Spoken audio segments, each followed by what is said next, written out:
Force भी होता है, ठीक है। और इसमें एक और बात, कभी कभी क्वेश्चन में म्यू एस और म्यू के अलग अलग नहीं दिया हुआ रहता है, तो जो भी म्यू का वैल्यू है वो तुमको दोनों के लिए यूज कर सकते हो।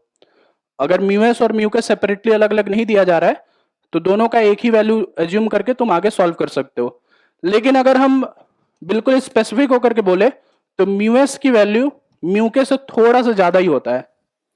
स्टैटिक फ्रिक्शन का कोफिशिएंट काइनेटिक फ्रिक्शन के कोफिशिएंट से जनरली ज्यादा होता है। जैसे अगर इसका वैल्यू मान लो 0.8 है तो इसका वैल्यू 0.7 होगा या 0.75 होगा, इस टाइप का कुछ वैल्यू होगा, ठीक है। लेकिन अगर मान लो नहीं दिया हुआ है सेपरेटली तो दोनों को हम लोग सेम लेकर के सॉल्व कर सकते हैं, ठीक है।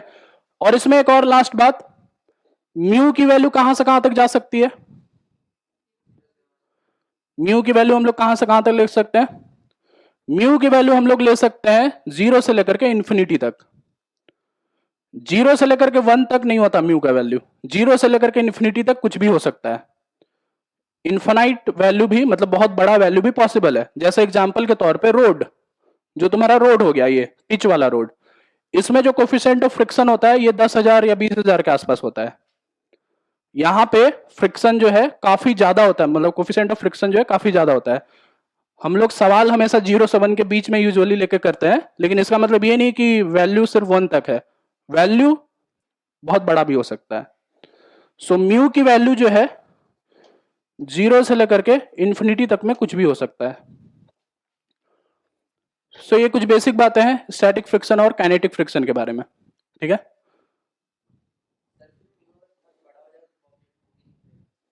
हाँ, बहुत बड़ा फोर्स लगाना पड़ेगा फिर मूव करने के लिए।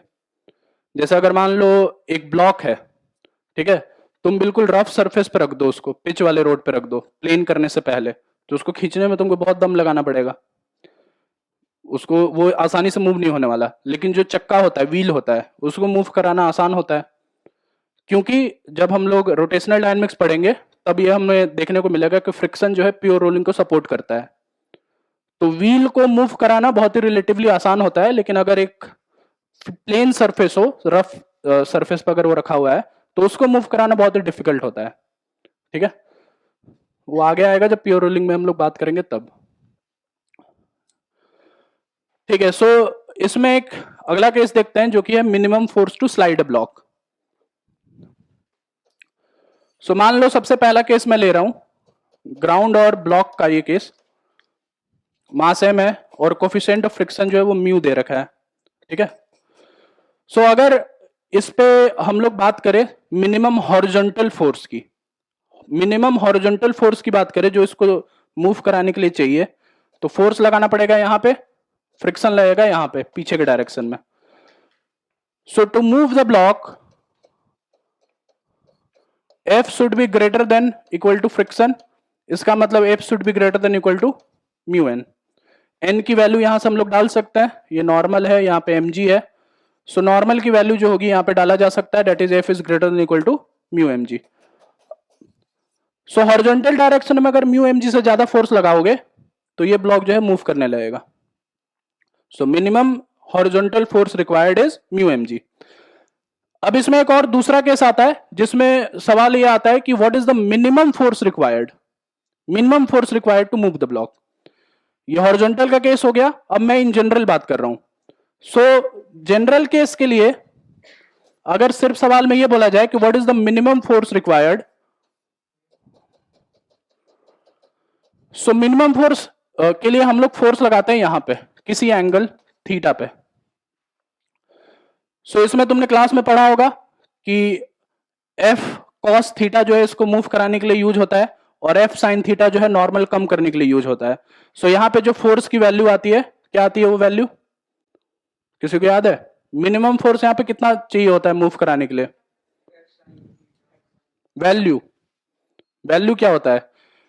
यहां पे दो रिजल्ट्स निकल के आता है, एक तो थीटा की वैल्यू भी निकल के आती है, किस थीटा पे लगाना चाहिए, और दूसरा एफ की वैल्यू पे भी, एफ की वैल्यू भी आती है। दोनों सिचुएशन यहां पे हम लोग निकालते हैं।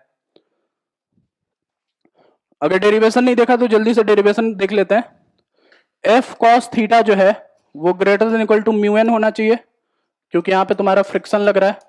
और वर्टिकल डायरेक्शन में अगर हम बात करें तो N F sine theta plus N जो है वो एम जी के बराबर होगा वर्टिकल डायरेक्शन में।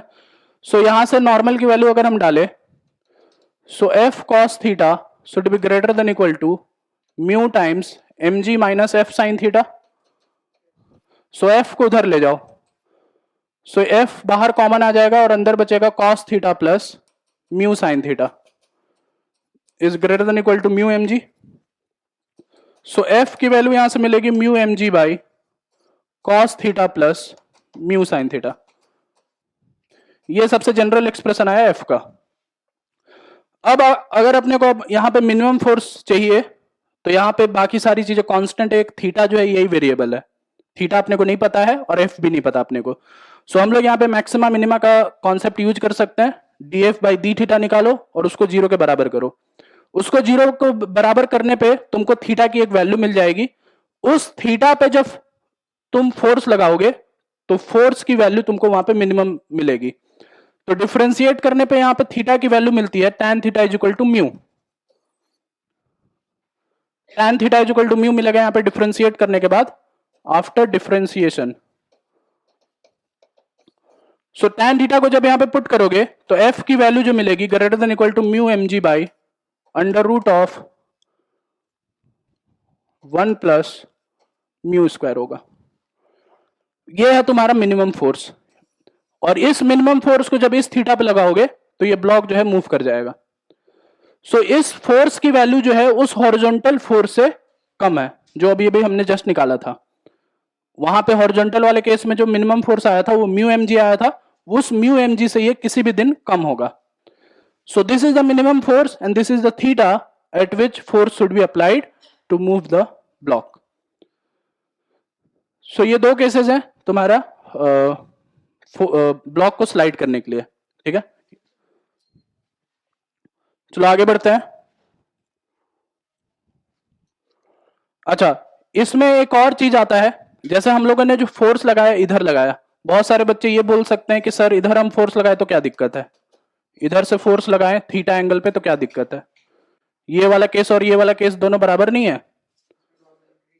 ये केस और वो केस दोनों बराबर नहीं है। इस केस में नॉर्मल बढ़ जाएगा। नॉर्मल जो है इसका इधर की डायरेक्शन में देखोगे तो M G plus F sine theta ये एम जी के बराबर, ये नॉर्मल के बराबर है। सो नॉर्मल की वैल्यू जो है पिछले वाले केस से बढ़ चुकी है। इस वजह से इस वाले केस में जब तुम फोर्स लगाओगे निकालोगे D F by D theta करके जब फोर्स निकालोगे तो यहां पे फोर्स की ज्यादा वैल्यू आएगी। इस वजह से किसी भी ब्लॉक को जब मूव किया जाता है तो जनरली तुम देखोगे कि एक एंगल पे मूव किया जाता है। एक एंगल पे खींचोगे तो बहुत आसानी से मूव हो जाएगा, पीछे से धक्का मारोगे तो वो मूव नहीं होगा। तुम ये एक्सपेरिमेंटली घर पे भी ट्राई कर सकते हो। एक बड़ा सा सोफा लो या बड़ा सा एक बेड लो और पीछे से धक्का मारो उसको। पीछे से धक्का मारोगे तो बहुत ज्यादा मेहनत लगना मतलब तुमको करना पड़ेगा, और जब तुम आगे से बेड को ऊपर उठा करके खींचोगे तो बहुत आसानी से वो खिंच जाएगा। तो ये दोनों के बीच में डिफरेंस है, यहां पे नॉर्मल बढ़ रही है, ठीक है। ठीक है, चलो आगे चलते हैं। सो अगला केस इसमें आता है टू ब्लॉक प्रॉब्लम का। सो टू ब्लॉक प्रॉब्लम क्या होता है,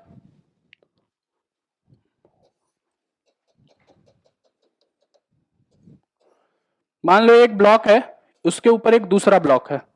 ये ब्लॉक है M1 और ये ब्लॉक है F2 M2।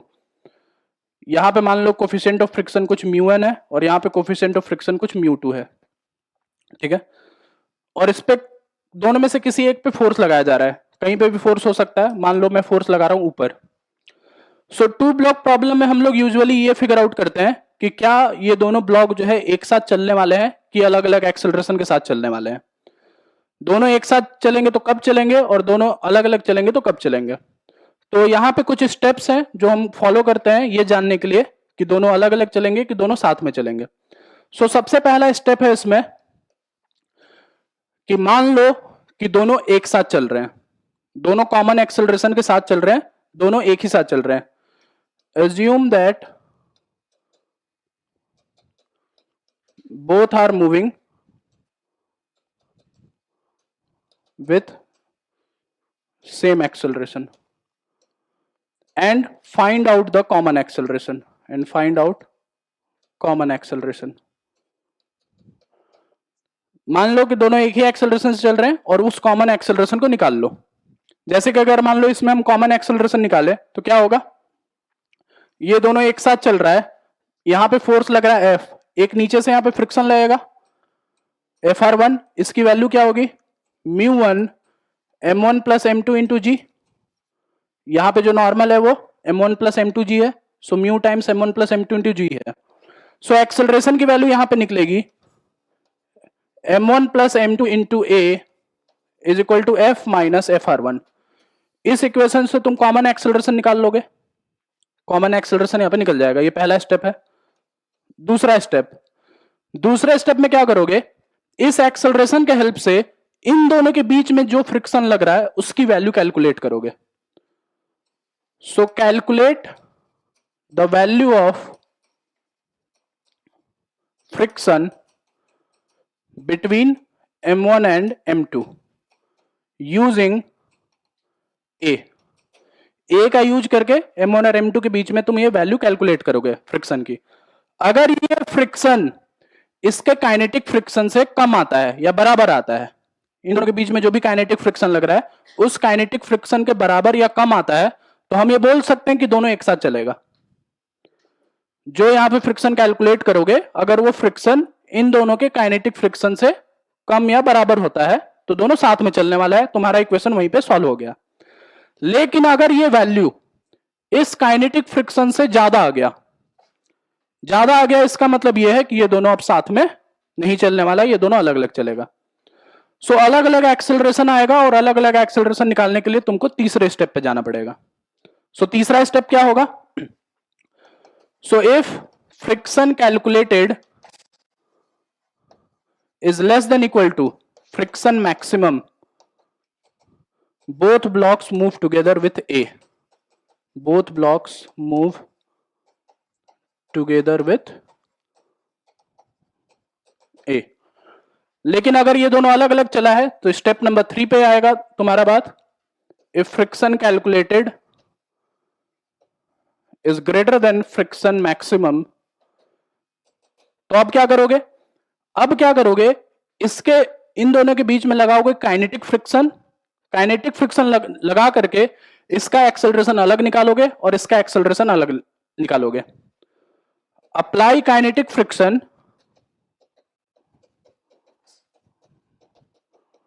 Between m1 and m2 and find out different accelerations. Question इस तरीके से सॉल्व हो जाएगा, तुमको अलग अलग एक्सेलरेशन पता चल जाएगा। ठीक है, सो ये है 2 ब्लॉक प्रॉब्लम, इसी तरीके से ये सॉल्व होगा। किसी भी टाइप का प्रॉब्लम हो जहां पे भी तुमको 2 ब्लॉक्स दिखे या 2 से ज्यादा भी ब्लॉक्स हो सकते हैं, अगर वहां पे भी तुमको ये फिगर आउट करना है कि एक्सेलरेशन सेम है या डिफरेंट है, तो इन्हीं स्टेप्स को फॉलो करना पड़ेगा तुम्हें। ठीक है, तो जैसे ये वाला क्वेश्चन हम लोग सॉल्व कर रहे थे, हम लोग यहां से एक्सेलरेशन निकाल चुके थे। अब एक्सेलरेशन निकालने के बाद इन दोनों के बीच में फ्रिक्शन निकालना था अपने को। सो फ्रिक्शन निकालने के लिए ऊपर वाला ब्लॉक पकड़ लो, M2 ब्लॉक। सो M2 ब्लॉक पकड़ोगे तो उसका एफबीडी में क्या आएगा, इसको हटाऊं मैं, इसको हटाऊं ना,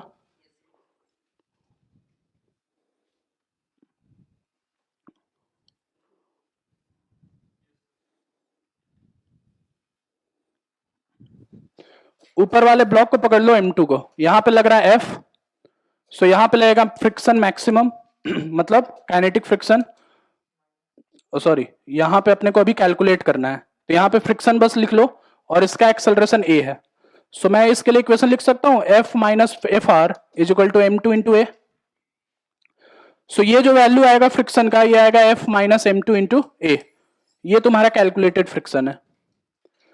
अगर ये कैलकुलेटेड फ्रिक्शन इसके मैक्सिमम फ्रिक्शन से कम होता है, सो फ्रिक्शन मैक्सिमम यहां पे कितना होगा, ये होगा μ2 इंटू इनका नॉर्मल दैट इज 2 इंटू जी। अगर ये कैलकुलेटेड फ्रिक्शन इस फ्रिक्शन से कम होता है या बराबर होता है, तुम्हारा क्वेश्चन यहीं पे सॉल्व हो चुका है, दोनों का एक्सेलरेशन बराबर है। लेकिन अगर ये कैलकुलेटेड फ्रिक्शन इस मैक्सिमम फ्रिक्शन से ज्यादा आ गया, तब तुम यहां पे दोनों पे काइनेटिक फ्रिक्शन लगाओगे और काइनेटिक फ्रिक्शन लगाने के बाद एक्सेलरेशन निकालोगे। सो अगला स्टेप जो होगा, थर्ड स्टेप, वो हो जाएगा यहां पे m2 पे लगेगा इधर F, यहां पे लगेगा फ्रिक्शन मैक्सिमम और इसकी एक्सेलरेशन आएगी a1, और m1 पे इधर की तरफ लगेगा Fr मैक्स, एक्शन और रिएक्शन, इधर एक्शन है तो इधर रिएक्शन, इधर की तरफ लगेगा Fr2 जो भी यहां पे मैक्सिमम लग रहा है, और इसकी एक्सेलरेशन आएगी a2। F minus Fr max a1 मिल जाएगा, Fr max minus Fr2 max से तुमको a2 मिल जाएगा, क्वेश्चन सॉल्व हो जाएगा। सो ये प्रोसेस है 2 ब्लॉक प्रॉब्लम सॉल्व करने की। जो प्रैक्टिस पेपर्स में भी कुछ क्वेश्चंस हैं उस पर अप्लाई करेंगे और इस तरीके से इसको सॉल्व करेंगे। ठीक है, क्लियर है पॉइंट? ठीक है, चलो आगे चलते हैं।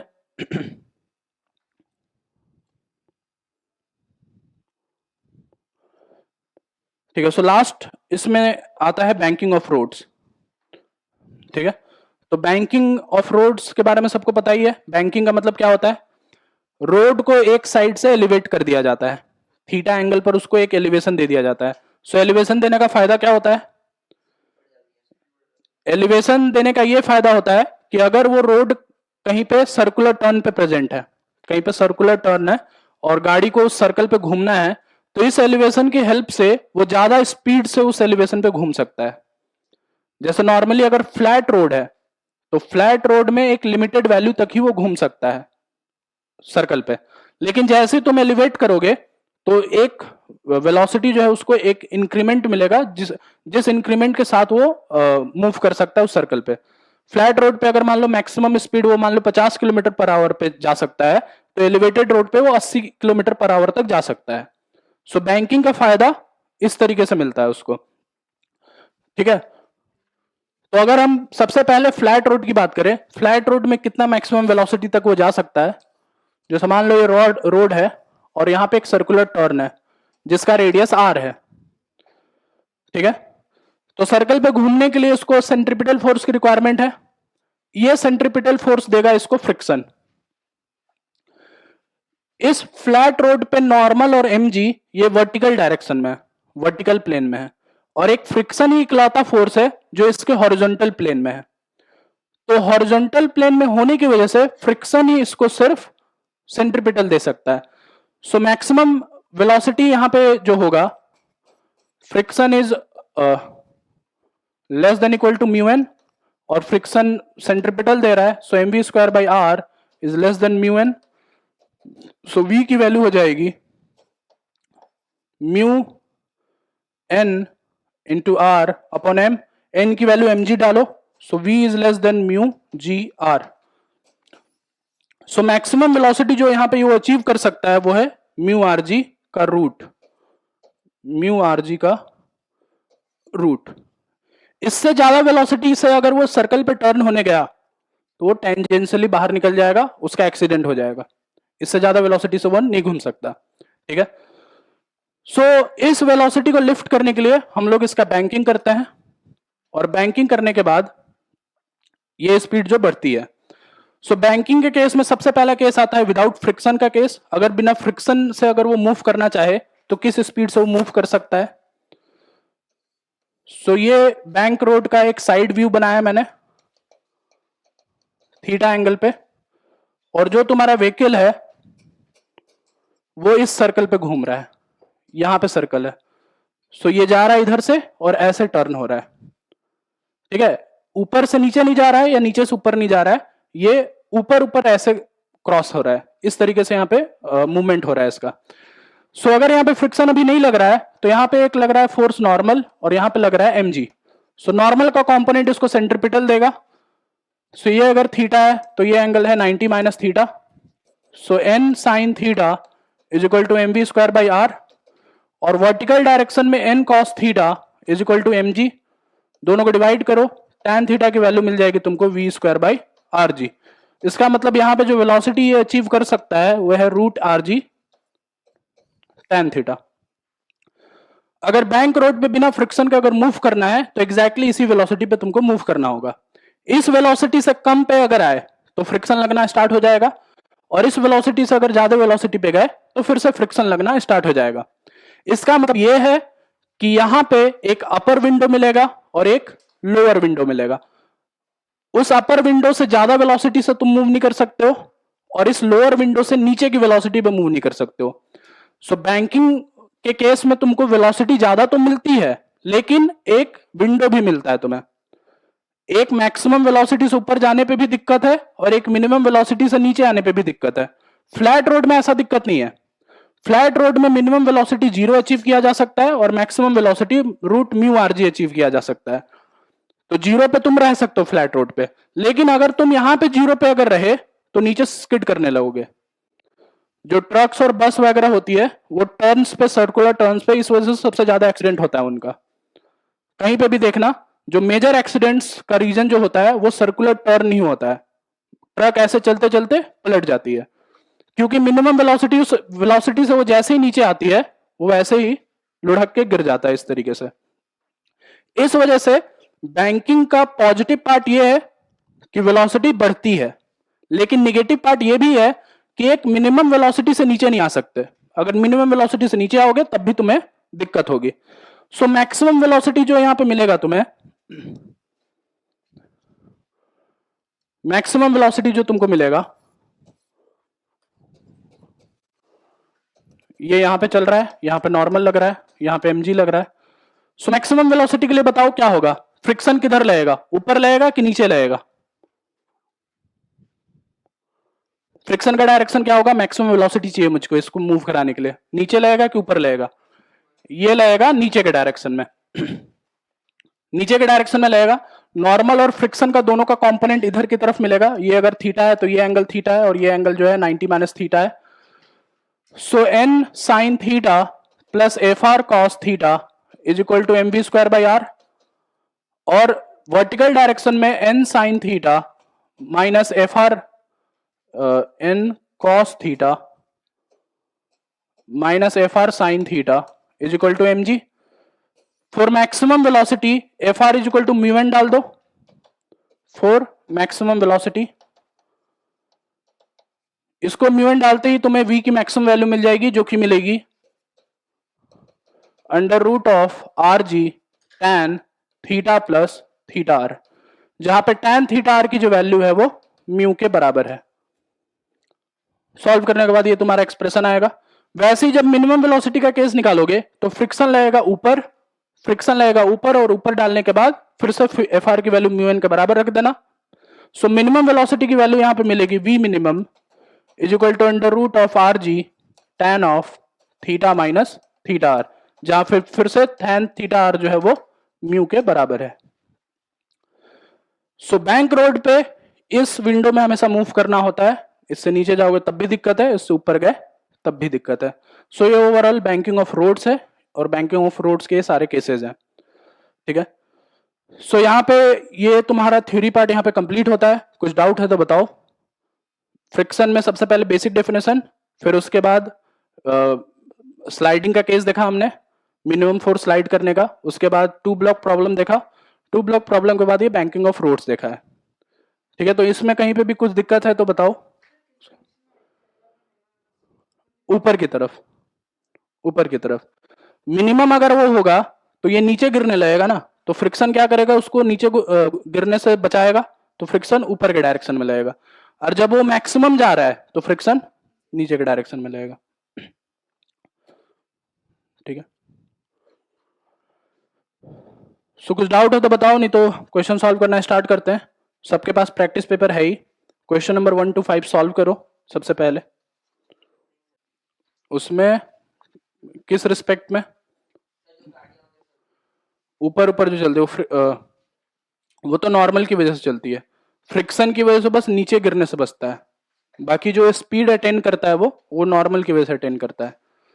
हाँ, नीचे से जब वो ऊपर की तरफ जाता है तब वो बैंकिंग पे चल रहा होता है, धीरे धीरे रेडियस उसकी बढ़ रही होती है। लेकिन एक बार जैसे ही वो टॉप पॉइंट पे पहुंच गया तो फिर नॉर्मल सिर्फ रोल प्ले करता है। नॉर्मल उसको सेंट्रिपिटल देता है और फ्रिक्शन उसको नीचे गिरने से बचाता है। तो स्लो डाउन जब होता है तो धीरे धीरे स्पीड कम, मतलब वही उसकी रेडियस भी धीरे धीरे कम होने लगती है। जब वो ऊपर ऊपर अगर घूम रहा है तो उस समय स्पीड नहीं कम करता, वो धीरे धीरे रेडियस जब वो कम होने लगता है तब उसकी स्पीड भी धीरे धीरे कम होने लगती है। जैसे नीचे से ऊपर गया था लो स्पीड से हायर स्पीड, वैसे ही जब वो ऊपर से नीचे आता है तो हायर स्पीड से लोअर स्पीड की तरफ जाता है, ठीक है। वहां पे अगर वो टॉप पॉइंट पे घूमते घूमते अगर गलती से भी उसने ब्रेक लगा दिया तो वो तुरंत नीचे गिर जाएगा, इमीडिएटली नीचे गिर जाएगा, तो वैसा कुछ केस नहीं होता है वहां पे, ठीक है। तो इन प्रैक्टिस क्वेश्चंस में जो न्यूटन्स लॉ में तुमने पढ़ा था उनकी भी कुछ चीजें यूज होंगी यहाँ पे, जैसे कंस्ट्रेंट मोशन जो तुमने पढ़ा था वो भी यहाँ पे यूज होगा। क्वेश्चन देखना, क्वेश्चन में कंस्ट्रेंट मोशन के भी क्वेश्चंस मिलेंगे तुम्हें, सो उनको यूज करते हुए प्रॉब्लम सॉल्व करो। क्वेश्चन नंबर 1 ये हो गया, हो गया सबसे, उधर हो गया, हो गया ना, तो आसानी है ऊपर जाने में ऑब्वियसली, ऊपर से जब वो नीचे आएगा तब ऊपर जा रहा है तो वेलोसिटी के साथ जा रहा है, तो ऑब्वियस सी बात है जल्दी पहुंच जाएगा ऊपर, और ऊपर से जब नीचे आएगा तो जीरो वेलोसिटी से स्टार्ट हो रहा है और एक्सेलरेशन रिलेटिवली अलग होगी, इस वजह से डिसेंट का टाइम ज्यादा होगा असेंट से, या इक्वेशन वाइज भी चल सकते हो, इक्वेशन से निकाल सकते हो। सेकंड, तो सेकंड में बोला गया है कि एक इंक्लाइन सरफेस है जिसका एंगल जो है अल्फा है,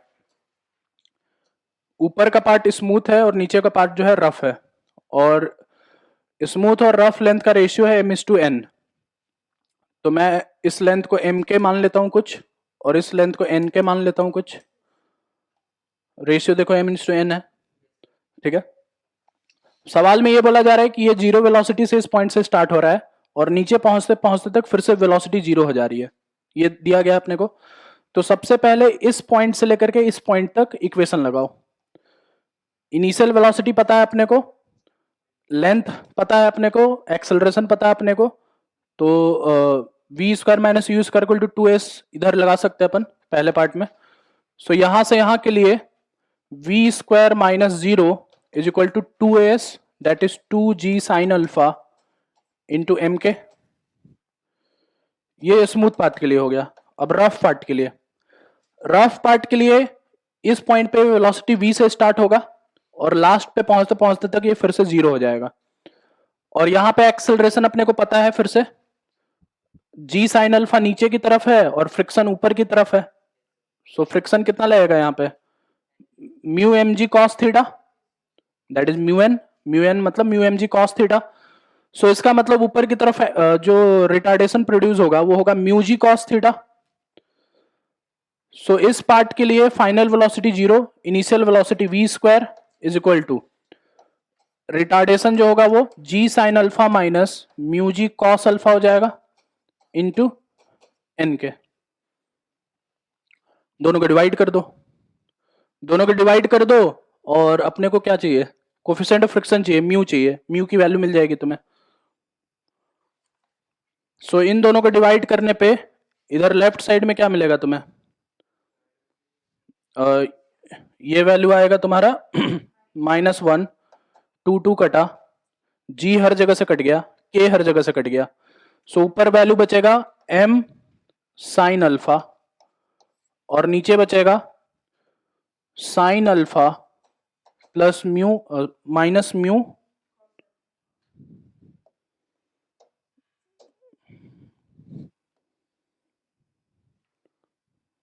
minus mu cos alpha into N,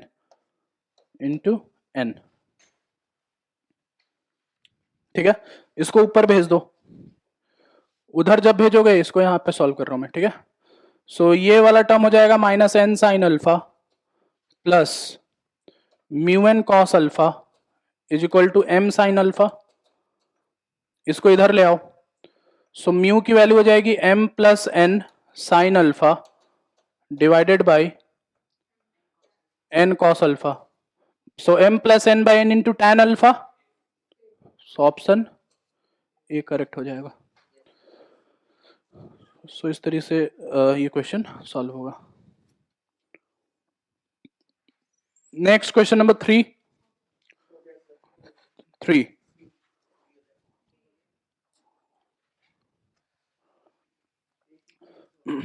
so question number 3 में पूछा गया है, दिया गया इनफैक्ट कि एक वेज है जो कि 45 डिग्री एंगल पे इंक्लाइन है, इधर सरफेस स्मूथ है और इधर सरफेस रफ है, इधर मास m है और इधर मास 3m है. So now the system is released from rest and it is given that both the accelerations, means acceleration of each particle is g by 5 root 2.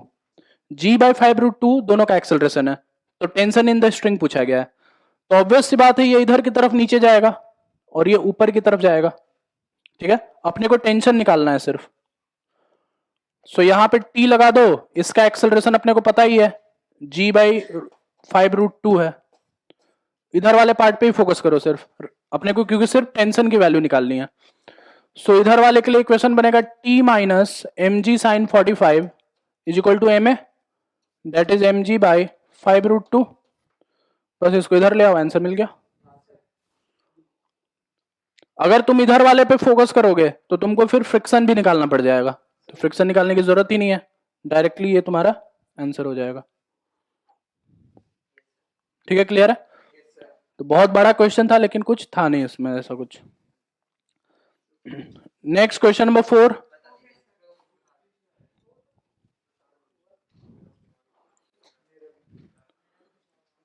So next question number 4. So question number 4 में दिया हुआ है कि there is a cable और cable के अंदर जो है एक ब्लॉक रखा हुआ है, पुली के हेल्प से ऐसे अटैच किया हुआ है. सो दिस कार्ट इज, या दिस क्या है, ये फ्लैट कार, सॉरी कार है ये, और उसके अंदर ये पुली है. So this car is moving the acceleration A naught, mass की वैल्यू है 50 kg और ब्लॉक और इस कार्ट के बीच में फ्रिक्शन जो है 0.3 है. So what is the tension in the cable. Cable में अपने को टेंशन फाइंड आउट करना है, ये पूछा जा रहा है. तो अगर ये कार एक्सेलरेशन ए नॉट से चल रहा है तो ये ब्लॉक कितने एक्सेलरेशन से चल रहा है, ये हम लोग स्ट्रिंग कांस्टेंट के हेल्प से निकाल सकते हैं. स्यूडो फोर्स लगाओगे लेकिन ये रेस्ट पे नहीं है, ये रेस्ट पे नहीं है ना. कार्ट के रिस्पेक्ट में ये रेस्ट पे नहीं है, क्योंकि कार्ट के रिस्पेक्ट में अगर ये रेस्ट पे हो जाता तो ये कार्ट कभी आगे नहीं बढ़ पाता.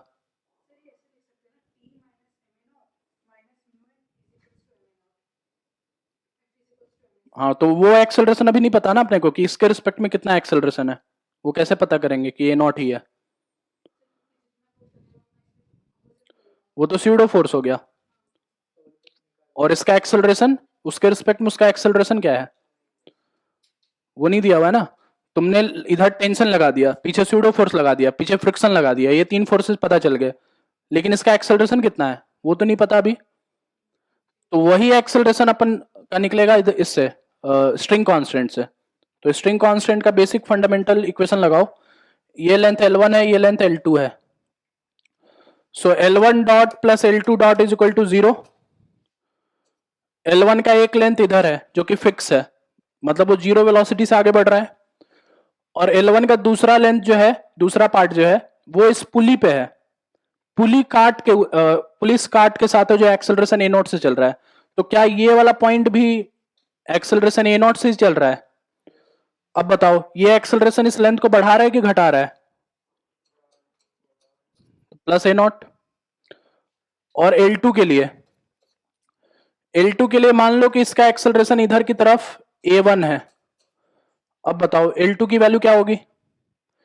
एक पार्ट जो है A के ऊपर है जो कि एक्सेलरेशन A1 से चल रहा है. A1 मैंने ग्राउंड के रिस्पेक्ट में माना हुआ है. तो A1 से बताओ इस लेंथ को घटा रहा है कि बढ़ा रहा है, घटा रहा है, दैट इज माइनस A1. और दूसरा पॉइंट जो है वो इस पुली पे है, पुली काट के ऊपर है. तो ये वाला पॉइंट जो है फिर से A2 से ही चल रहा है, A2 से चल रहा है मतलब A2 से बढ़ा रहा है A नॉट से, सॉरी. तो plus A naught is equal to 0. इसका मतलब A1 की वैल्यू कितनी आ गई, 2A नॉट. सो अगर ये काट A नॉट से चल रहा है तो इस पुली का एक्सेलरेशन 2A नॉट है. तो दोनों का एक्सेलरेशन अलग अलग है, मतलब दोनों के बीच में काइनेटिक फ्रिक्शन लगेगा. 2 ब्लॉक प्रॉब्लम, दोनों के बीच में काइनेटिक फ्रिक्शन लगेगा. सो इस पे काइनेटिक फ्रिक्शन लगा दो और टेंशन की वैल्यू मिल जाएगी वहां से. सो इस पे जो इक्वेशन आएगा वो आएगा T minus mu N is equal to M into 2A naught. So T minus 0.3 into mg, that is 50 into 10 is equal to 50 into 2 into 2. T इसको इधर ले आओ, T की वैल्यू मिल जाएगी. T की वैल्यू जो कि आएगी 350 न्यूटन. नहीं, लेकिन तुमने ये कैसे ज्यूम कर लिया कि इसका एक्सेलरेशन A नॉट ही होगा इसके रिस्पेक्ट में.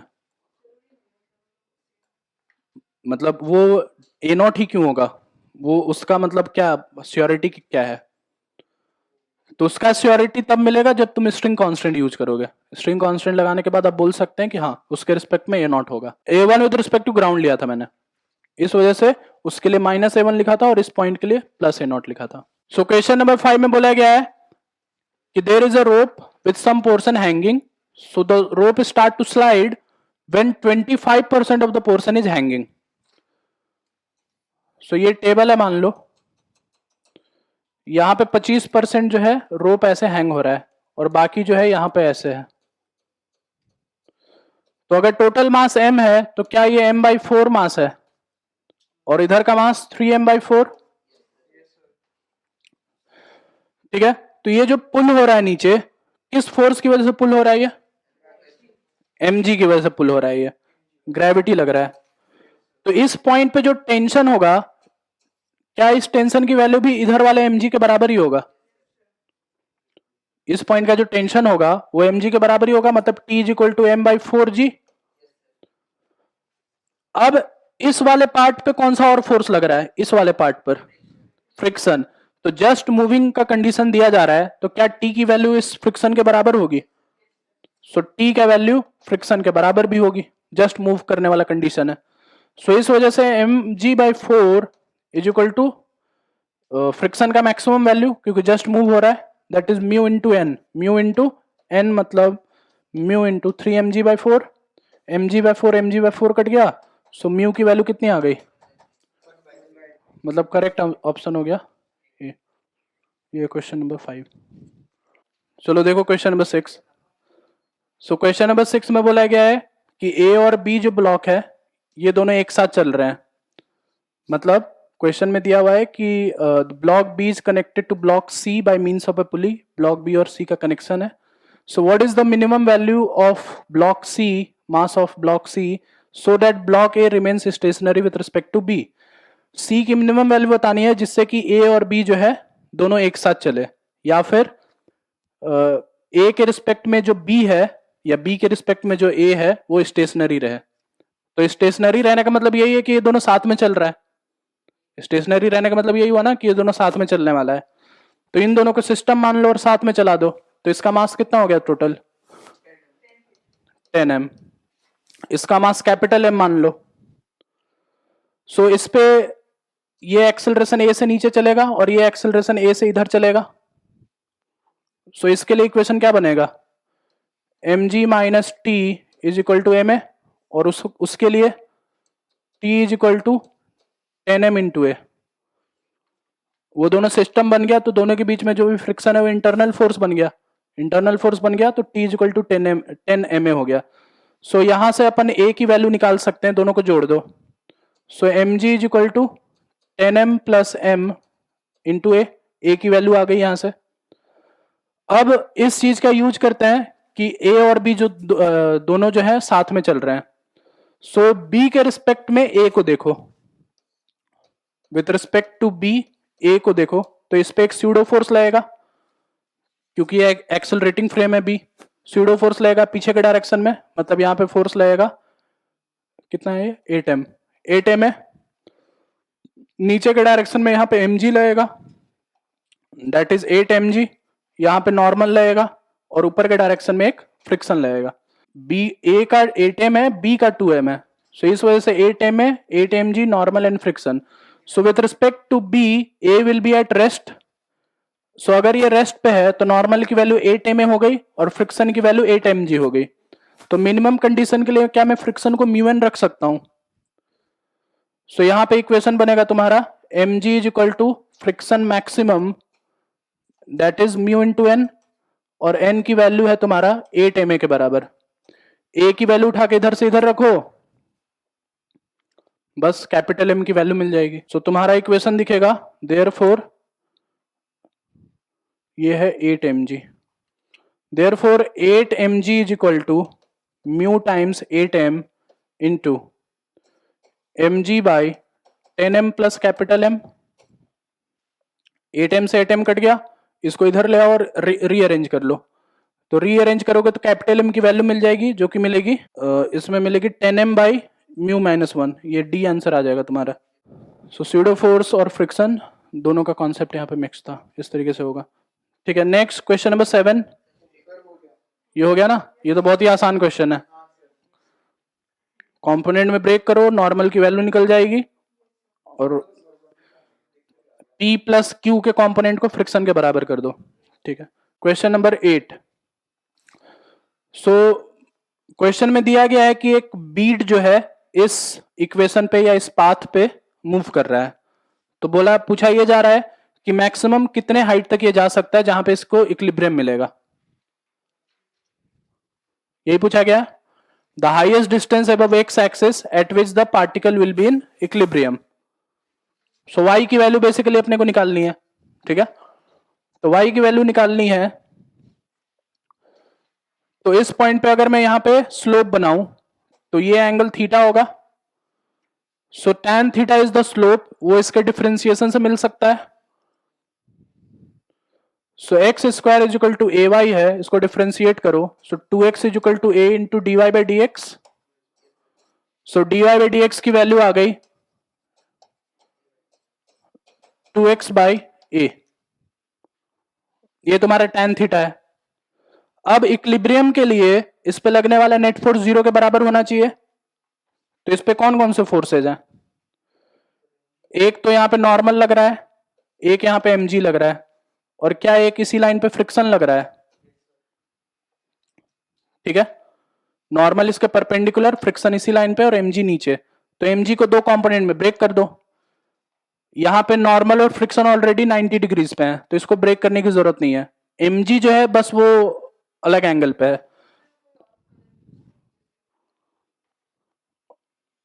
तो mg का एक कंपोनेंट यहां पे ले लो और एक कंपोनेंट यहां पे ले लो, ये वाला दिख रहा है।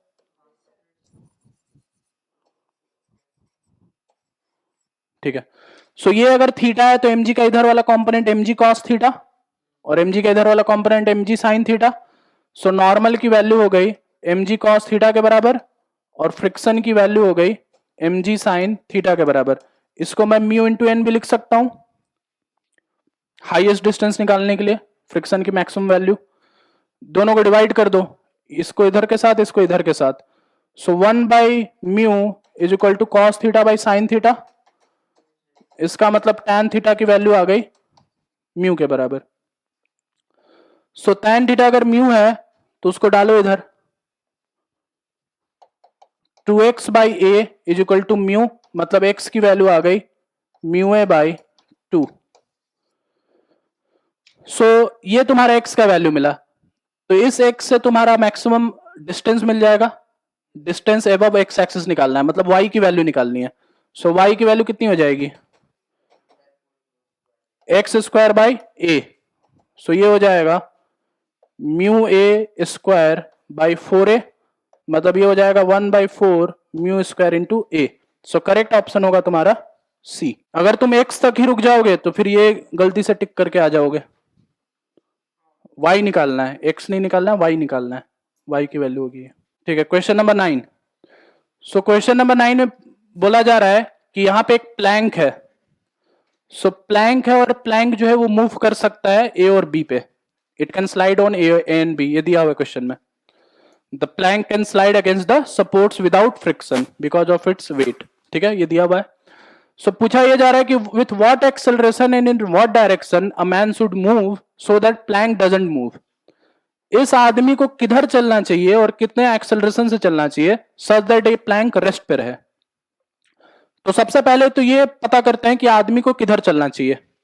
आदमी अगर ऊपर चला तो प्लैंक पे फोर्स किधर लगाएगा? वो नीचे। तो प्लैंक मूव करेगा कि नहीं करेगा? फिर एक वेट नीचे लग ही रहा है इसका, आदमी का फोर्स भी नीचे अगर लगने लगे तो ये तो मूव कर जाएगा। इसका मतलब आदमी ऊपर नहीं चल सकता, तो आदमी को नीचे चलना पड़ेगा। आदमी जब नीचे चलेगा तो प्लैंक पे फोर्स लगेगा ऊपर। जैसे ये वाला एग्जांपल तुमने देखा होगा ना कि अगर तुम अर्थ पे चलते हो तो अर्थ को पीछे धक्का मारते हो, अर्थ रिटर्न में तुमको आगे धक्का मारता है, इस वजह से तुम चल पाते हो। ये वाला एग्जांपल क्लियर है सबको?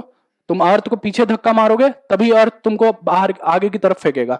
तो वैसा ही कुछ यहां पे भी है। अगर इस आदमी को ऊपर चलना है तो प्लैंक पे पीछे फोर्स लगाएगा, और अगर आदमी को नीचे चलना है तो प्लैंक पे ऊपर फोर्स लगाएगा। ठीक है, तो इस वजह से आदमी को नीचे ही चलना पड़ेगा, तभी ये रेस्ट पे आ पाएगा। सो प्लैंक का एफबीडी में यहां पे लगेगा फ्रिक्शन और यहां पे लगेगा mg साइन थीटा या sine alpha. So maximum acceleration के लिए एफ की वैल्यू म्यू एन के बराबर रख सकते हैं अपन, और नॉर्मल किसके बराबर है? नॉर्मल है इसके mg कॉस अल्फा के बराबर। So friction is equal to mg sine alpha, और इसकी वैल्यू है mu small mg cos alpha is equal to capital mg sine alpha. ये सबसे पहला इक्वेशन मिल जाएगा तुम्हें। दूसरा इक्वेशन इसका एक्सेलरेशन निकालने के लिए, सो एक्सेलरेशन निकालने के लिए आदमी का एफबीडी देखो। आदमी के एफबीडी में क्या क्या आएगा? एक तो यहां पे इसका वेट आ रहा है, that is mg sine alpha. Friction plank पे ऊपर की तरफ लग रहा है, तो आदमी पे फ्रिक्शन इधर की तरफ लगेगा। सो उसके लिए इक्वेशन बनेगा mg sine alpha plus friction is equal to m into A. Friction की वैल्यू उठा के यहां डाल दो, फ्रिक्शन की वैल्यू उठा के यहां पे डाल दो, तो ये कितना डाल यहां पे डलेगा?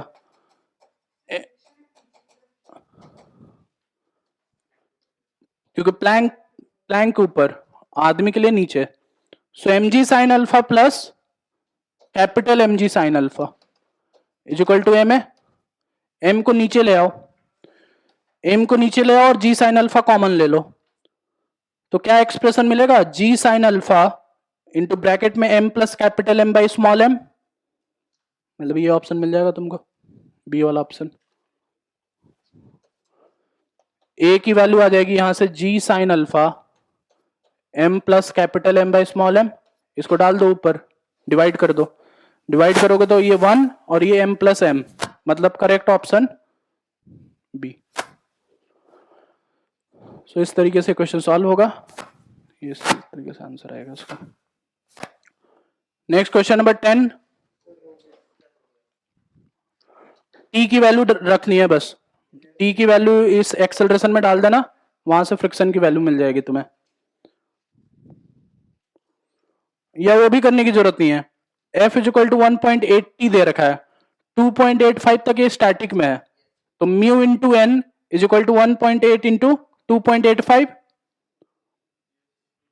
म्यू की वैल्यू मिल गई, एन की वैल्यू mg रख देना, पहले एक्सप्रेशन सही हो जाएगा, दूसरे पे भी जाने की जरूरत नहीं पड़ेगी। ठीक है ना? 11th हो गया। 11th में कॉन्सेप्ट क्या यूज हो रहा है?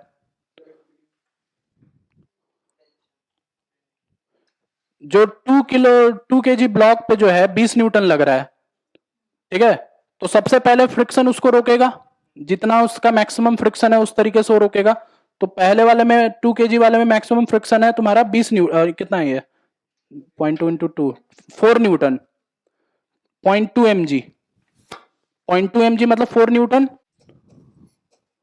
6 kg 4 kg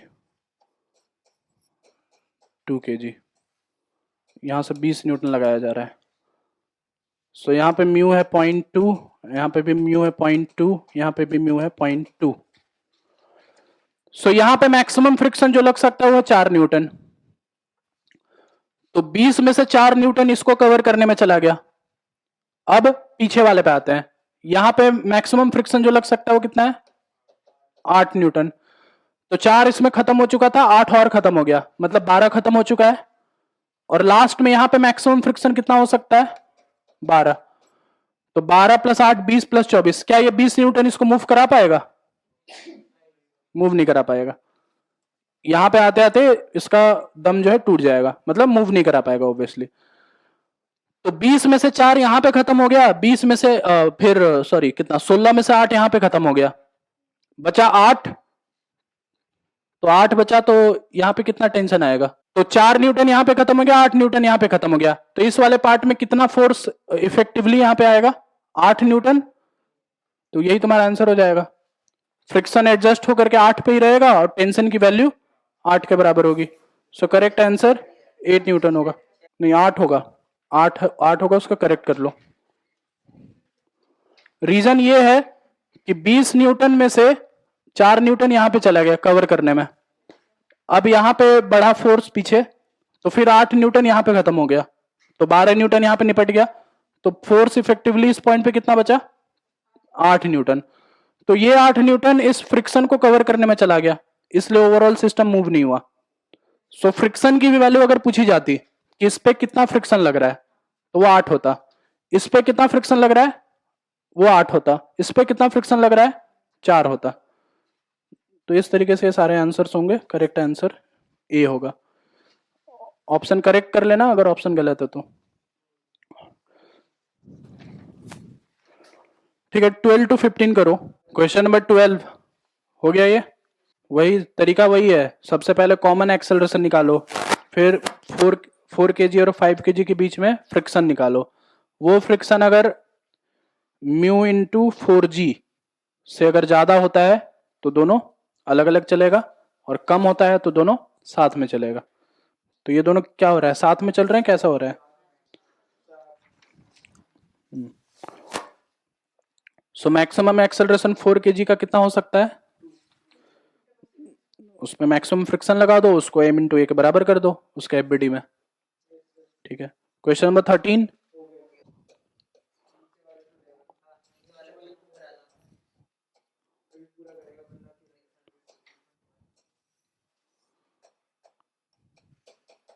सो यहां पे मैक्सिमम फ्रिक्शन कितना लग सकता है, FR1 ये है 0.1 इंटू इसका नॉर्मल, नॉर्मल में यह क्या ये तीनों का मास जुड़ जाएगा। सो तीनों का मास है 30, 10, 40, 20, 60, तो 60 इंटू 10 कितना हो गया ये 60 न्यूटन। यहां पे मैक्सिमम फ्रिक्शन कितना लग सकता है, वो होगा यहाँ का म्यू इंटू इसका नॉर्मल, तो इसके नॉर्मल में ए और बी का मास जुड़ेगा। सो ये हो जाएगा 0.2 इंटू 40, मतलब 80 न्यूटन। और ये जो तीसरा वाला है यहां का फ्रिक्शन, ये हो जाएगा 0.3 इंटू 30, मतलब 90 न्यूटन,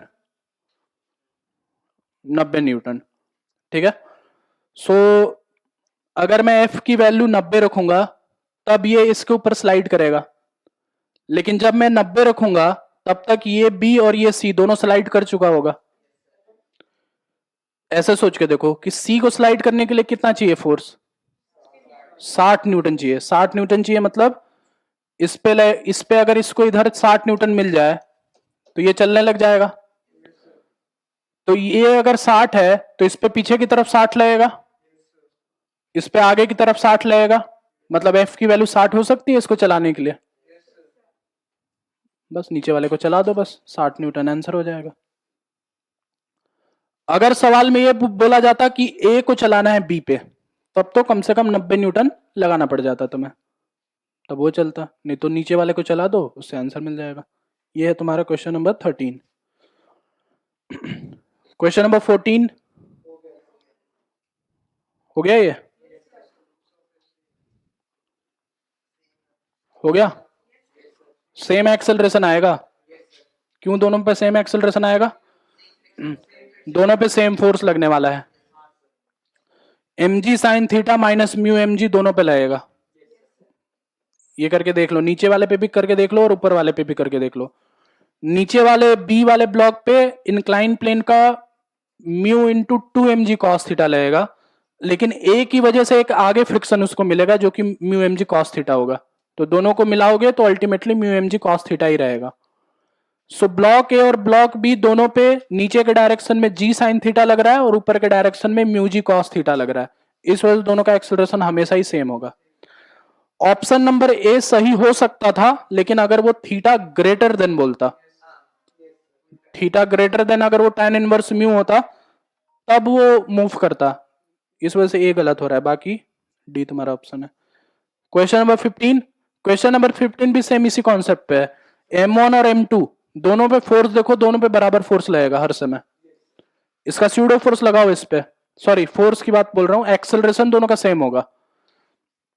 M1 पे जो एक्सेलरेशन होगा, M1 का जो एक्सेलरेशन आएगा, इस पे स्यूडो फोर्स लगेगा इधर M1A और इधर की तरफ फ्रिक्शन लगेगा मैक्सिमम, कुछ भी लगा दो, जो कि होगा mu into m1g। So net force इस पे लगेगा mu m1g minus m1a divided by m1 mu g minus A. और वैसे ही अगर m2 वाले पे देखोगे तो m2 वाले पे इधर स्यूडो फोर्स लगेगा m2a और इधर वाले पे फ्रिक्शन 2 लगेगा, जो कि लगेगा म्यू m2 इंटू जी। तो इस पे जो नेट फोर्स लगेगा mu m2g minus m2a divided by m2। देखो दोनों का एक्सेलरेशन बराबर आ रहा है। जब दोनों का एक्सेलरेशन बराबर होगा तो स्प्रिंग में ना तो डिफॉर्मेशन आएगा, ना तो मतलब वो एक्सटेंशन में जाएगा, ना तो वो कंप्रेस होगा ना तो वो एक्सटेंड होगा। इस वजह से सारे वैल्यूज पे स्प्रिंग हमेशा नेचुरल लेंथ पे रहेगा। करेक्ट ऑप्शन डी होगा।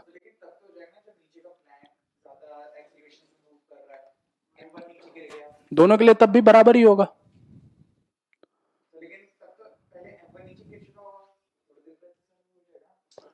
दोनों का एक्सेलरेशन ही बराबर आ रहा है ना,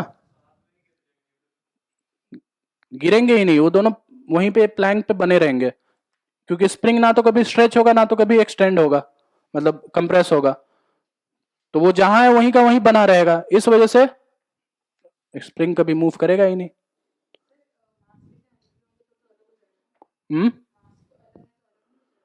देखो कट जा रहा है ना मास, कट जा रहा है ना मास।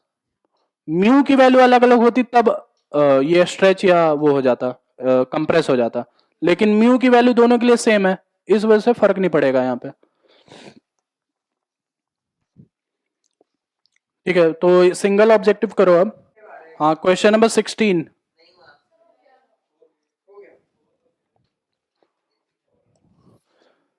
सो एक ब्लॉक है ए और दूसरा ब्लॉक है बी, इन दोनों के बीच में जो है √2 मीटर का गैप है, और यहाँ पे कहीं पे जाकर के मिलने वाले हैं।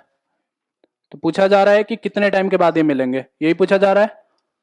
इसमें म्यू की वैल्यू कितनी है 0.2 और इसमें म्यू की वैल्यू कितनी है 0.3।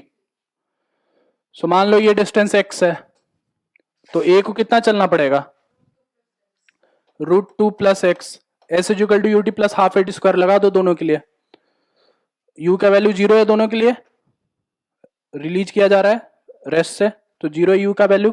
सो √2 प्लस एक्स एक्स के लिए a के लिए हाफ a, इसका एक्सेलरेशन कितना होगा g sine theta minus mu g cos theta into T square. M जी साइन थीटा नीचे, mu M g cos theta ऊपर, so acceleration g sine theta minus mu g cos theta, और इसका mu अलग है तो तुम इसको लिख लो μ1g। और दूसरे वाले के लिए बी वाले के लिए वो डिस्टेंस चलेगा x, सो उसके लिए हो जाएगा half g sine theta minus μ2g cos theta into T square. दोनों को माइनस कर दो, दोनों को माइनस करोगे तो x कट गया और g साइन थीटा कट गया। So √2 is equal to half times T square g cos theta common into μ2 minus μ1। Values डाल दो, टी की वैल्यू आ जाएगी, टी की वैल्यू 2 आ जाएगी, सारे वैल्यूज दे रखे हैं। Next question number 17। ये हो गया, हो गया ये, किसी से नहीं हुआ हो तो इसमें इसका डायग्राम बस समझना है तुमको। 17, a block of 2 kg pushed against a rough vertical wall. तो यहाँ पे एक वर्टिकल वॉल है और यहाँ पे इसको ऐसे पुश किया जा रहा है 30 न्यूटन से, और म्यू की वैल्यू जो है वो है 0.5। अनदर हॉरिजॉन्टल फोर्स है ये 15 न्यूटन। तो यहाँ पे ये हॉरिजॉन्टल फोर्स लग गया 15 न्यूटन, तुम लोग इधर इस डायरेक्शन में लगा रहे होगे, तो वॉल के पैरेलल ही तो है ये, और ये पैरेलल है, ये 3D में बनाया है मैंने। ये है तुम्हारा वॉल और यहाँ पे है ब्लॉक, यहां से 30 लग रहा है, यहां से लग रहा है ये हॉरिजॉन्टल, या इधर से भी लगा सकते हो, तो पैरेलल हो गया ना वॉल के, 3D में है ये, मतलब ये 90 डिग्री है, ये 90 डिग्री है। So what is the acceleration of the block? तो एक्सेलरेशन निकालना है तुम्हें। सो एक्सेलरेशन निकालना है अगर, तो इस पे नीचे लग रहा है mg और ऊपर की तरफ लग रहा है फ्रिक्शन, और एक फोर्स ये भी है 15 न्यूटन। तो इन दोनों के अपोजिट डायरेक्शन में फ्रिक्शन लगेगा। ऐसे जिम करो कि एक यहां पे फोर्स है 15, कितना है 15 न्यूटन, और एक यहां पे mg है। तो इन दोनों के अपोजिट डायरेक्शन में फ्रिक्शन लगेगा म्यू एन।